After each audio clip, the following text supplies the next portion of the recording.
no que diz respeito à vida sexual do casal cristão. E talvez é uma das perguntas que os cristãos mais têm dúvida. Sei que muitos cristãos, ao terem dúvidas sobre o sexo anal, querem tirar a sua dúvida porque querem honrar o Senhor, querem ter uma relação sexual limpa, pura, e não querem ter suas consciências culpadas de algum pecado.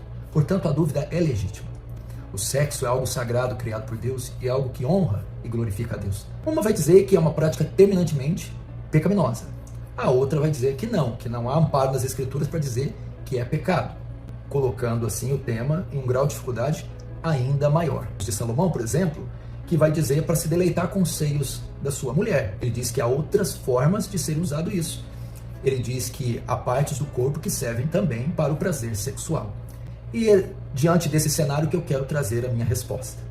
Com relação ao sexo anal, a Bíblia não deixa dúvida que é pecado, porque ele vai contra o uso natural do corpo, como está em Romanos, capítulo 1. Portanto, a prática do sexo anal é de fato proibida nas Escrituras, comparado ao pecado de sodomia. Agora, com relação ao sexo oral, nós não temos aí textos muito claros a este respeito. Nós temos alguns que podem nos ajudar nessa pergunta tão difícil. Primeiro, em Hebreus capítulo 13, verso 4, o escritor diz: venerável seja o matrimônio, ou seja, digno de honra, honrado seja o matrimônio, o casamento, e o leito sem mácula, mas Deus julgará os impuros, os adúlteros. Significa que o ato conjugal, o leito, a intimidade sexual do casal deve ser livre de impureza. No contexto está falando de adultério.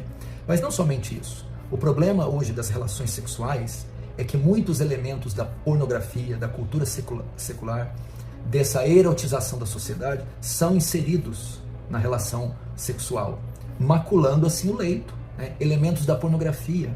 E muitas vezes o marido, os homens, buscam nas mulheres aquilo que consumiram por anos na pornografia ou nas prostitutas.